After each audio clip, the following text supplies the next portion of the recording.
ஓம் ஸ்ரீ குருவே சரணம். ஓம் ஸ்ரீ முருகா சரணம். ஓம் ஸ்ரீம் நம சிவாய சிவாய சிவ சிவ. ஓம் நமோ நாராயணாய. ஓம் ஸ்ரீ மச்ச அவதாரமே போற்றி போற்றி. ஓம் ஸ்ரீ கூர்ம அவதாரமே போற்றி போற்றி. ஓம் ஸ்ரீ வராக அவதாரமே போற்றி போற்றி. ஓம் ஸ்ரீ நரசிம்ம அவதாரமே போற்றி போற்றி. ஓம் ஸ்ரீ வாமன அவதாரமே போற்றி போற்றி. ஓம் ஸ்ரீ பரசுராம அவதாரமே போற்றி போற்றி. ஓம் ஸ்ரீ ராமாவதாரமே போற்றி போற்றி. ஓம் ஸ்ரீ பலராம அவதாரமே போற்றி போற்றி. ஓம் ஸ்ரீ கிருஷ்ணாவதாரமே போற்றி போற்றி. ஓம் ஸ்ரீ கல்கி அவதாரமே போற்றி போற்றி.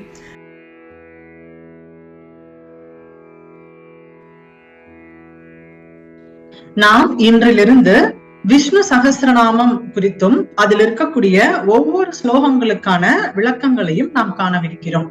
இப்போ நாம் விஷ்ணு சகஸ்ரநாமம் காண்பதற்கு முன்னதாக விஷ்ணு பகவான் என்பவர் யார், எதற்காக அவருக்கு 1000 நாமங்கள் சூட்டப்பட்டது? ஏனென்றால் 1000 நாமங்களுமே அவருடைய அருமை பெருமைகளாகட்டும், அவர் செய்த சாதனைகளாகட்டும் இதுவாகத்தான் நமக்கு தரப்பட்டுள்ளது.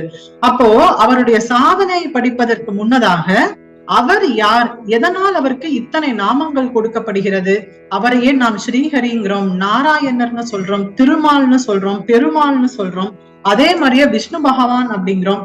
அவருடைய பல அவதாரங்கள்ல ஒவ்வொரு பெயராக நிறைய பெயர்கள் அவருக்கு சூட்டுறோம். அப்ப இந்த விஷ்ணு பகவான் அப்படிங்கிறவரை பரமாத்மா அப்படின்னு நம்ம குறிப்பிடுறது உண்டு.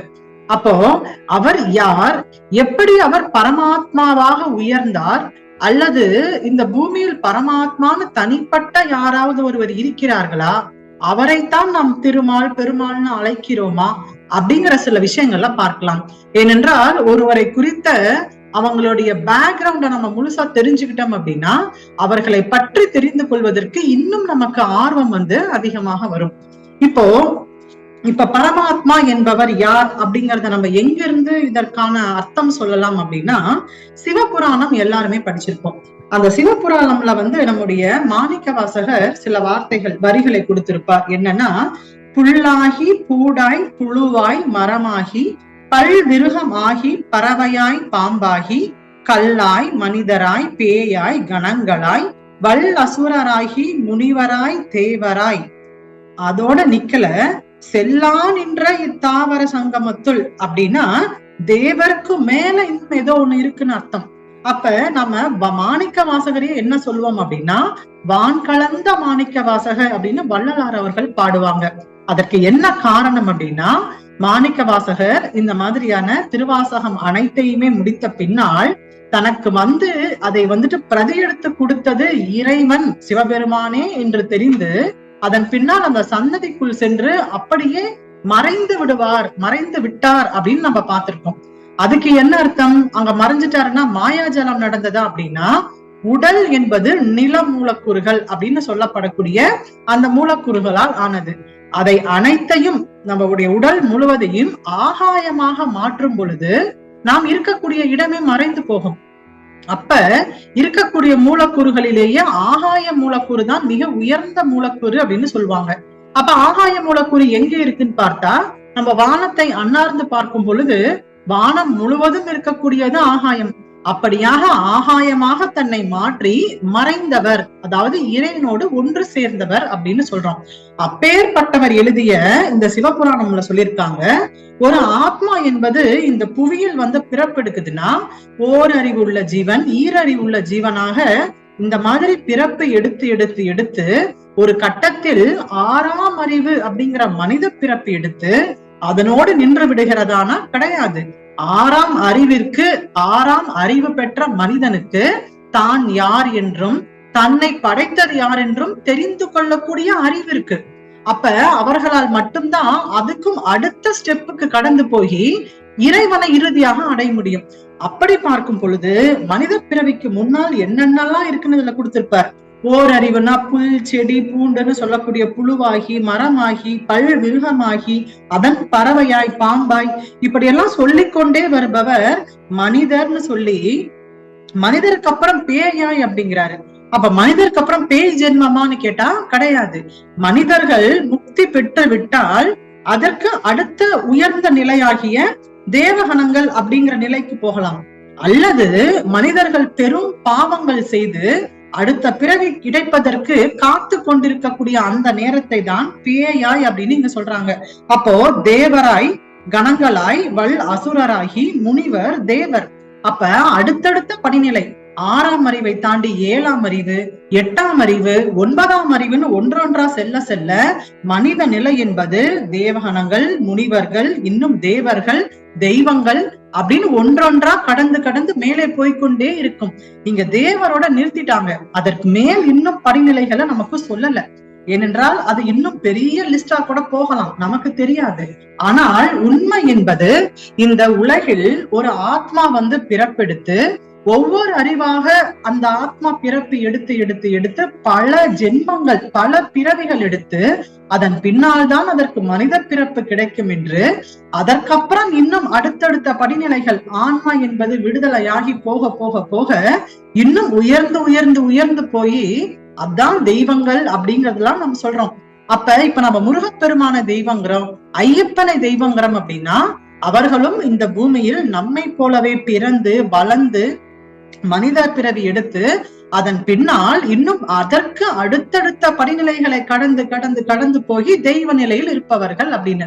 அப்போ இங்க நம்முடைய விஷ்ணு பகவான் அப்படிங்கிறவருமே அதே போன்றேதான் ஆனால் தெய்வங்களை விட அதிக நிலை அப்படின்னு சொல்லப்படக்கூடிய அந்த பரமாத்ம நிலை அப்படிங்கிறது. அப்ப அந்த பரமாத்ம நிலைனா என்ன? நாம் எல்லாருமே ஜீவாத்மாக்கள், நாம் எல்லாருக்குள்ளேயும் இருக்கக்கூடிய ஆத்மாவை ஜீவாத்மா அப்படிங்கிறோம். அப்ப இந்த ஆத்மா எங்கிருந்து வந்ததுன்னா பரமாத்மாவிலிருந்து வந்தது அப்படிங்கிறோம். அப்ப எல்லாரும் உள்ளே இருக்கும் நிலை அப்படின்னு சொல்லலாம், அல்லது அனைத்தையும் கடந்த நிலை அப்படின்னு சொல்லலாம், அல்லது இந்த பிரபஞ்சம் முழுவதும் நிறைந்திருக்கக்கூடிய அணுக்களுக்கு உள்ளேயும் உள்ளேயும் உள்ளேயும் இருக்கக்கூடிய அந்த இயக்கக்கூடிய ஆற்றலாகவும் இயங்கக்கூடிய ஆற்றலாகவும் மாறுபவர்கள் அல்லது அதை உணர்ந்தவர்களைத்தான் நாம் இங்கே பரமாத்மா அப்படின்னு குறிப்பிடுறோம். அப்படியாக மிக மிக மிக உயர்ந்த நிலை, அதற்கு மேல் இல்லவே இல்லை அப்படிங்கிறது. இப்ப ஒரு பிள்ளைய ஸ்கூல்ல நம்ம சேர்க்கிறோம் அப்படின்னா அந்த குழந்தை முதலாக எல்கேஜி யூகேஜின்னு படிச்சு 1ஆம் வகுப்பு 2ஆம் வகுப்புன்னு வந்து இறுதியா 12ஆம் வகுப்பு. அதற்கு மேல் அந்த குழந்தைய ஆசைப்பட்டாலுமே 12ஆம் வகுப்பிற்கு மேல் அந்த பள்ளியில் படிக்க முடியாது. ஏன்னா அதுதான் அதோடைய உச்சம் அப்படிங்கிறோம். அதே போன்றுதான் ஒரு உயிர் இந்த பூமியில் பிறப்பெடுத்து வளர்ந்து வளர்ந்து பல பிறவிகளை எடுத்து எடுத்து எடுத்து மனிதனாகி அதற்கு மேல் 7ஆம் அறிவு, 8ஆம் அறிவு, 9ஆம் அறிவு, 10ஆம் அறிவுன்னு பெற பெற பெற இறுதியாக இருக்கக்கூடிய உச்சக்கட்ட ஒரு நிலையே பரமாத்மா என்கின்ற அந்த நிலை. அப்ப பரமாத்மா நிலையை அடைந்தவர் தான் நம்முடைய விஷ்ணு பகவான் அப்படிங்கிற பரமாத்மா அப்படிங்கிறோம். அப்ப அப்பேற்பட்டவருடைய அருமை பெருமைகளையும் புகழையும் அவர் செய்த நற்காரியங்களாகட்டும், அவர் அவதாரம் எடுத்து வந்த பொழுது அவர் செய்த செயலாகட்டும், அதற்காக அவருக்கு சூட்டப்பட்ட நாமங்கள் தான் இந்த சகஸ்ர நாமத்தில் வரக்கூடிய 1000 நாமங்களுமே. அப்போ இப்ப சர்வசாதாரணமா ஒரு சினிமா நடிக்கக்கூடிய ஒரு ஆக்டரை பத்தி நம்ம பேசுறோம், இன்னொன்னு விளையாட்டு வீரரை பத்தி உட்கார்ந்து பேசுறோம், அதற்கு பின்னால் நம்முடைய பாலிடிக்ஸ்னு சொல்லக்கூடிய அரசியல் தலைவர்களை பத்தி பேசுறோம். ஆனால் அவர்கள் யாருன்னு நமக்கு தெரியாது. நம்ம காதுல கேட்ட சில விஷயங்களை வச்சு அவங்க அப்படி அவங்க இப்படின்னு மணிக்கணக்கா நம்முடைய நேரத்தை வீண் பண்றோம்.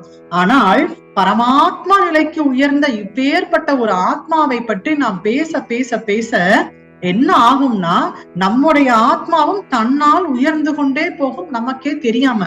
ஏன்னா நம்ம வாழ்க்கையில் யாரை பற்றி தொடர்ந்து நினைக்கிறோமோ, யாரை குறித்து தொடர்ந்து பேசுகிறோமோ அவர்களாகவே நாம் மாறி விடுவோம் அப்படிம்பாங்க. ஏன்னா அந்த எனர்ஜிக்கு ஏத்த மாதிரி நம்ம எனர்ஜி பேலன்ஸ் ஆகி ஒரு கட்டத்தில் அவர்களோடு சென்று இணைந்து விடும். அப்படி பார்க்கும் பொழுது இப்ப பார்த்த நம்முடைய விஷ்ணு பகவான் என்பவர் மிக உயர்ந்த நிலையான உச்சக்கட்ட நிலையான பரமாத்மா என்கின்ற அந்த நிலையை அடைந்தவர். அப்ப அவரை குறித்து நாம் சிந்திப்பதோ நினைப்பதோ பேசுவதோ என்பது அது நமக்கு செய்த பாக்கியம் என்றுதான் நம்ம நினைக்கணும். அப்ப அப்பேற்பட்டவருடைய அருமை பெருமைகளை தான் நாம் ஒவ்வொரு ஸ்லோகங்களாக இங்கு வரிசையாக நாம் பார்த்து கொண்டே வரவிருக்கிறோம். இதுல முதலாவதாக இருக்கக்கூடிய ஸ்லோகன் அப்படிங்கிறது சுக்லாம் பரதரம் விஷ்ணும் சசிவர்ணம் சதுர்புஜம் பிரசன்ன வதனம் தியாயே சர்வ விக்னோ பசாந்தயே அப்படிங்கிறதா இருக்கு. இப்போ நம்ம பல இடங்கள்ல ஹோமம் பண்றதாக இருக்கட்டும், இல்ல ஏதேனும் யாகம் பண்றதா இருக்கட்டும், இதைத்தான் முதல்ல சொல்லுவாங்க. அதாவது கையில அருகம்புல், அதை இந்த மோதிர விரல்ல சுருகி கொண்டு 2 நெற்றிகள்ல 2 பக்கமும் கொட்டி அந்த ஒரு போட்டுட்டு இந்த ஸ்லோகத்தை தான் சொல்லுவாங்க. பல பேர் நினைச்சிட்டு இருக்காங்க இந்த ஸ்லோகம் நம் பிள்ளையார் விநாயகருக்கு சொல்லக்கூடிய ஸ்லோகம் அப்படின்னு. ஏன்னா எல்லாருக்குமே இப்ப வரைக்கும் அப்படிதான் நினைச்சிட்டு இருக்கோம். ஆனால் உண்மையிலேயுமே இந்த ஸ்லோகம் நம்முடைய விஷ்ணு சகஸ்ரநாமத்தில் வரக்கூடிய முதலாவது ஸ்லோகம். ஏனென்றால் இதுலயே விஷ்ணுன்னு பெயர் வரத நம்மளால பார்க்க முடியுது. அப்போ இதுல சுக்லாம் பரதரம் அப்படிங்கிற இதற்கான அர்த்தம் என்னன்னு பார்க்கும் பொழுது, சுக்லம் அப்படின்னா வெள்ளை, வெண்மையான அப்படின்னு அர்த்தம். ஏன்னா இப்போ நம்ம சுக்கிலம் அப்படிங்கிற அந்த ஒரு திரவமே வெண்மை நிறம்னு எல்லாருக்குமே தெரியும். அப்ப சுக்லாம் பரதரம் அப்படிங்கும் போது வெண்மையான, அம்பரம்னா ஆடைகளை, தரம்னா அணிந்திருக்க கூடியவர். அப்போ வெண்மையான ஆடைகளை அணிந்திருக்கக்கூடிய விஷ்ணு பகவான் அப்படிங்கிறதுதான் சுக்லாம் பரதரம் விஷ்ணு அப்படின்னு. இப்போ இதை விஷ்ணு சகஸ்ரநாமம் முழுவதுமே நம்ம எவ்வாறு பார்க்க போறோம்னா, பக்தி மார்க்கமாவும் பார்க்க போறோம், ஞான மார்க்கமாவும் பார்க்க போறோம். ஏன்னா எல்லாமே நம்ம பக்தியா பார்த்து பார்த்து பார்த்து நிறைய பேர் நிறைய கேள்விகள் கேட்க ஆரம்பிச்சிட்டாங்க. ஏன்னா இப்ப இந்த கலியுகத்தில் அறிவு ரொம்ப வளர்ந்து விட்டதன் காரணமா யாராலையும் எதையுமே எளிமையாக நம்ப முடியவில்லை. எல்லாருமே அது என்ன அப்படி, இது என்ன இப்படி அப்படிங்கிற மாதிரி கேள்வி கேட்பதனால நாம இதை பக்தி மார்க்கமாவும் பார்க்க போறோம், ஞான மார்க்கமாவும் பார்க்க போறோம். இப்போ பக்தி மார்க்கமா பார்க்கும் பொழுது நம்முடைய பெருமாள் கோவில்கள்ல எல்லா இடத்துலயுமே விக்கிரகம் இருக்கும். அதில் இருக்கக்கூடிய விஷ்ணு பகவான் அப்படின்னு நம்ம எடுத்துக்கிட்டோம்னா வெண்மையான ஆடைகளை அணிந்திருப்பவர் அப்படின்னு. ஏன் அப்ப இப்ப இந்த மாதிரி சொல்லும் போது என்ன கேள்வி வரும்னா, ஏன் அவர் வெண்மையான ஆடை மட்டும்தான் அணிவாரா, அது மட்டும்தான் அவருக்கு பிடிக்குமா அப்படிங்கிற மாதிரிலாம் கேட்பாங்க. ஆனால் இதையே நம்ம இன்னும் ஆழமா சூக்ஷமமா பார்க்கும் பொழுது, இப்ப நம்ம முதல்லயே எடுத்தவனே பார்த்துட்டோம், விஷ்ணு பகவான் அப்படிங்கிறவர் எப்பேற்பட்ட ஒரு பேராற்றல், பிரபஞ்சம் முழுவதும் நிறைந்திருக்கக்கூடியவர் அப்படின்னு நம்ம பார்க்கிறோம். இப்ப மில்கி வே கேலக்சின்னு நம்ம எல்லாருக்குமே தெரியும். அதைதான் பால்வெளி மண்டலம் அப்படின்னு சொல்லுவாங்க. இதை நம்ம இன்னுமே கேள்விப்பட்டிருப்போம், விஷ்ணு பகவான் அவர்கள் பாற்கடலில் பள்ளி கொண்டிருக்கிறார் அப்படின்னு. இதற்கு என்ன அர்த்தம் அப்படின்னு பாக்குறோம்னா, இப்ப பார்க்கடல் அப்படின்னா எங்க இருக்கு, நம்முடைய உலகத்தில் பசிபிக் கடல் பக்கத்திலேயோ இல்ல இந்தியன் ஓஷன் பக்கத்திலேயோ எங்கேயாவது இருக்கா அப்படின்னா அப்படி கிடையாது. பார்க்கடல் என்பது நம்முடைய பிரபஞ்சம், அந்த மில்கி வே கேலக்சி அப்படின்னு சொல்லப்படக்கூடியதுதான் பார்க்கடல். அப்ப அதில் பள்ளி கொண்டிருப்பவர்னா என்னன்னா, அது முழுவதும் நிறைந்திருப்பவர் அப்படின்னு அர்த்தம். அப்ப அதன் முழுவதும் நிறைந்திருக்கிறதுனால என்ன, ஏன் அதை வெண்மை நிறம்னு சொல்றோம்னா, இப்போ நம்முடைய சந்திர மண்டலம்னு எடுத்துக்கிட்டா அதை சூழ்ந்து நட்சத்திரங்கள் எல்லாமே இருக்கும். இந்த விண்மீன், நட்சத்திரங்கள் இதெல்லாம் சேர்ந்ததை நம்ம சந்திர மண்டலம் அப்படிம்போம். இன்னும் பூமி, மற்ற பிற கோள்கள் இதெல்லாம் சேர்ந்தத சூரிய மண்டலம் அப்படின்னு நம்ம சொல்லுவோம். அப்ப நம்முடைய சூரியன் அது எங்கிருந்து வந்தது, இப்ப எப்படி சூரிய மண்டலத்திற்குள் ஒரு சந்திரன் இருக்கிறதோ, எப்படி சந்திரனுக்குள் ஒரு நட்சத்திரம் இருக்கிறதோ, அதே மாதிரியே இந்த பால்வெளி மண்டலம் அப்படிங்கிறது நம்முடைய சூரியனை போன்று பல கோடி சூரியன்களை ஒன்று அடக்கிய ஒரு இடம். அதைத்தான் நம்ம மில்கி வே கேலக்சிங்கிற பார்க்கடல் அப்படின்னு நம்ம சொல்றோம், அல்லது பால்வெளி மண்டலம் அப்படின்னு சொல்றோம். அப்ப அங்க பார்த்தோம்னா நம்முடைய சூரியனே ஒரு சின்ன நட்சத்திரம் போல இருக்கும் அப்படிங்கிறாங்க. அப்ப சூரியனை போன்று பல்வேறு கோடி, பல கோடி நட்சத்திரங்கள், அதாவது சூரியன்கள் இருக்கக்கூடிய இடத்தை தான் பார்க்கடல்னு சொல்றோம். அப்ப நம்முடைய விஷ்ணு பகவானினுடைய ஆற்றல் என்பது இந்த பிரபஞ்சம் முழுவதும் நிறைந்திருப்பதால், இந்த பார்க்கடல் முழுவதும் நிறைந்திருப்பதால் அவரை பார்க்கடலில் பள்ளி கொண்டிருக்கிறார் அப்படின்னு சொல்லப்படுது. அப்போ பார்க்கடல் எப்படி இருக்கும், எதற்காக அதற்கு பார்க்கடல் அப்படிங்கிற பெயர் சூட்டப்பட்டிருக்கிறது என்றால், அது வெண்மை நிறத்தில் இருப்பதனால். இப்பவே நீங்க நெட்ல போய் மில்கி வே கேலக்சின்னு டைப் பண்ணி கூகுள் பண்ணி பார்த்தோம்னா அது எல்லாமே வெண்மை நிறமாக அப்படியே ஒரு காட்சி அளிக்கும். அதை நம்ம எல்லாராலையுமே பார்க்க முடியும். அதுதான் இங்கு இருக்கக்கூடிய உள்ளார்ந்த ஞான விளக்கம், வெண்மையான ஆடைகளை அணிந்திருப்பது அப்படின்னு அர்த்தம். இன்னுமே நமக்கு அது எப்படி இருக்கும்னு தெரியல அப்படின்னா, ஏன்னா இந்த காலத்துல நமக்கு இன்டர்நெட் இருக்கு, அதுல போய் நம்ம மில்கி வே கேலக்சின்னு டைப் பண்ணோம்னா அது நமக்கு ஒரு பிக்சரை காமிக்கும். ஆனா அந்த காலத்துல இருக்கிற மக்களுக்கு அதை எப்படி விளக்க முடியும்? அதுதான் அடுத்து வரக்கூடிய நாமம் சசிவர்ணம் அப்படிங்கிறது.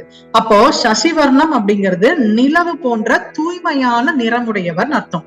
அப்ப அந்த காலத்துல இன்டர்நெட்லாம் இல்லாத போது பால்வெளி மண்டலம் எப்படி இருக்கும்னு பார்க்கணும்னா, இரவு நேரங்கள்ல நம்ம நிலவை பார்க்கும் பொழுது அது எந்த வர்ணத்தில் இருக்குமோ அது போன்று இருக்கும். அதனால்தான் நிலவு போன்ற தூய்மையான நிறமுடையவர் அப்படிங்கிறாங்க. இதுவே நம்ம என்ன நினைச்சுக்க கூடாது, விஷ்ணு பகவான் எப்பயுமே வெள்ளையா இருப்பாருன்னு நினைச்சுக்க கூடாது. அப்படி பார்த்தா பூமியில இருக்க கருப்பாக இருப்பவர்களை எல்லாம் என்ன சொல்றது? அப்ப வெள்ளையாக இருந்தால்தான் அழகா அப்படின்னு எல்லாம் பல கேள்விகள் போயிடும்.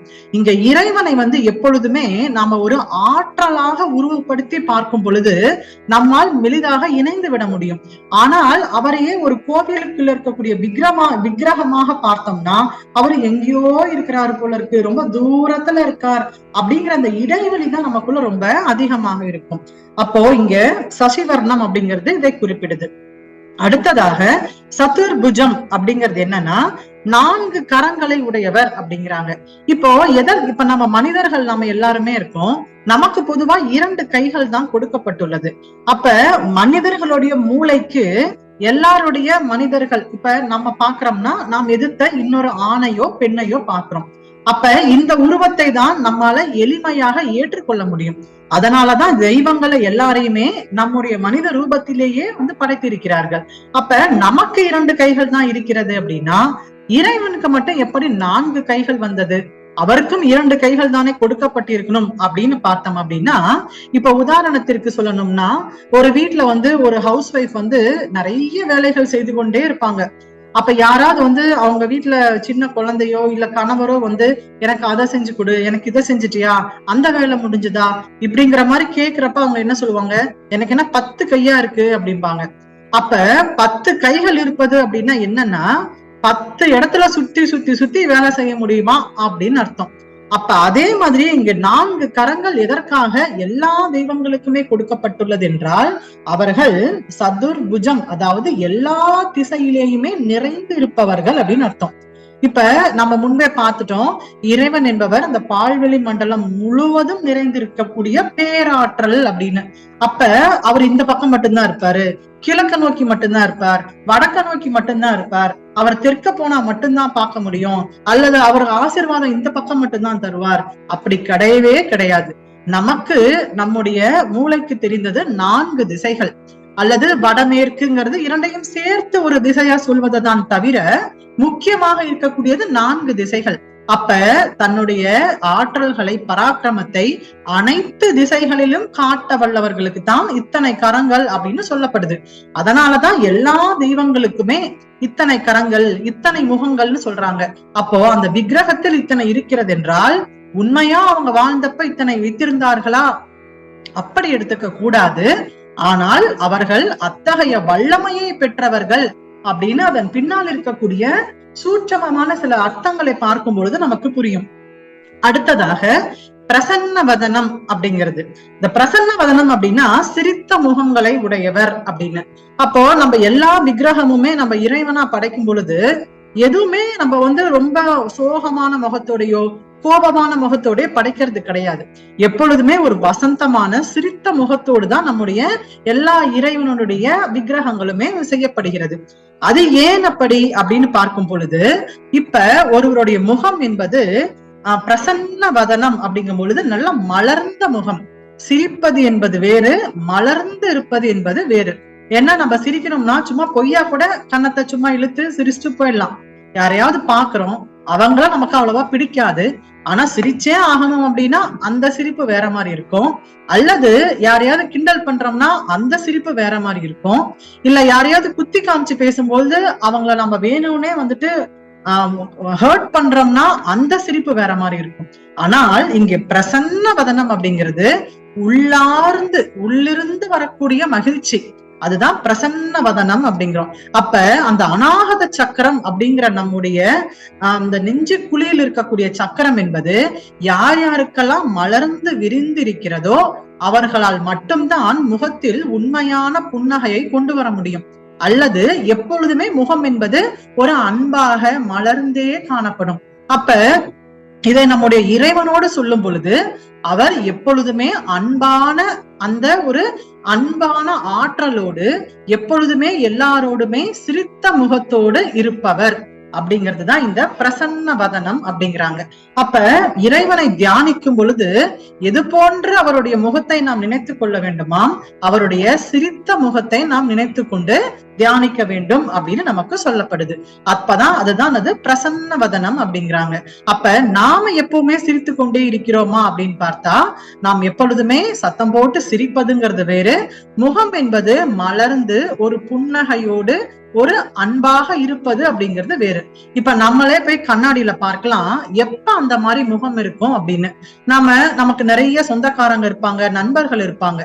ஒவ்வொருவரையா மனதில் நினைக்க நினைக்க முகம் மாறிக்கொண்டே வரும். ஆனால் யார் ஒருவர் தன்னுடைய சொந்த குழந்தைகளை நினைக்கிறார்களோ, அதுவும் அந்த குழந்தை மிக சிறிய குழந்தையாக இருந்தது என்றால் இன்னும் சுலபமா இருக்கும். அப்ப அந்த கண்ணாடியை பார்க்கும் பொழுது முகமே ஒரு மலர்ந்து இருக்கும். அப்ப எப்படி முகத்தில் அந்த மலர்ச்சி ஏற்படுதுன்னா, பூரண அன்பு, முழுமையான அன்பு அப்படிங்கிறது வெளிப்படும் பொழுதுதான் முகம் என்பது மலர்ந்து காணப்படும். அப்பேற்பட்ட அன்பினை உடையவர் தான் நம்முடைய பரமாத்மா. அதைத்தான் நம்ம அன்பே சிவம் அப்படின்னுமே நம்ம குறிப்பிடுறோம். அதுதான் இங்கே பிரசன்ன வதனம் அப்படின்னு சொல்லப்படுது. அடுத்ததாக சர்வ விக்னோபசாந்தயே அப்படின்னா என்னன்னா, இதை சொல்லிக் கொண்டிருக்கக்கூடிய நான் இப்பதான் ஆரம்பித்திருக்கோம். முதலாவது ஸ்லோகன் இதை முழுவதுமாக முடிக்கும் வரை நான் செய்த எந்த வினைகளும் அல்லது வேறு எதுவுமே என்னை தொந்தரவு செய்யக்கூடாது அப்படிங்கிறாங்க. அப்ப இங்க விக்னங்கள் அப்படின்னா வினைகள் அப்படின்னு. அப்போ எந்த வினையுமே நம்மை இதை சொல்லக்கூடியதை நிறுத்தவோ அல்லது இடையில் இடையூறு செய்யவோ கூடாது அப்படின்னு நம்ம இறைவனையே வேண்டிக் கொண்டு இதனை முதலில் இருந்து சொல்ல ஆரம்பிக்கிறோம். ஏன்னா இந்த 1000 நாமங்களாக இருக்கக்கூடிய இந்த சஹஸ்ரநாமம் என்பது இறைவனை குறித்து நாம் அவருக்காக நாம் சொல்வது, அவரை நாம் தெரிந்து கொள்வதற்காக சொல்வது. அப்ப அவர்கிட்டயே ஒரு வேண்டுதல், நாங்க உங்களை பத்தி தெரிஞ்சுக்க போறோம், உங்களை நாங்க முழுமையா வழிபட போறோம், அதனால எந்த ஒரு வினைகளும் எங்களை நடுவில் இடையூறு செய்து இதை சொல்லுவதை நிறுத்திவிடக் கூடாது அப்படிங்கிறது. அப்போ வினைகள் அப்படிங்கும் பொழுது என்னென்ன, இங்கே சகல வினைகள் அப்படிங்கிறாங்க. அதாவது சர்வ விக்னோபசாந்தயே அப்படின்னா சகல வினைகளும் அப்படின்னு அர்த்தம். அப்ப சகல வினைகள்லாம் மொத்தம் என்னென்ன வினைகள் இருக்கு? அப்போ நம்முடைய வாழ்நாள்ல நம்ம கர்ம வினைங்கிறத ஒரே வார்த்தையா சொல்றோம்.